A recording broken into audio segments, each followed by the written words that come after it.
आवाज मानदेशाचा।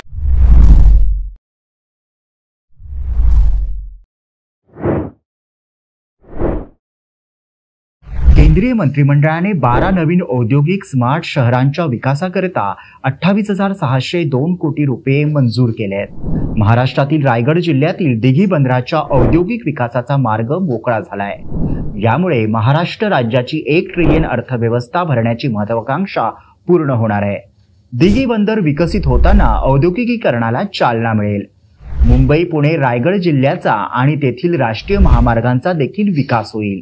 तसेच दिघी बंदराच्या परिसरात मल्टी मॉडेल लॉजिस्टिक पार्क देखील विकसित केला जाणार आहे। यामुळे रोजगाराला देखील चालना मिळेल।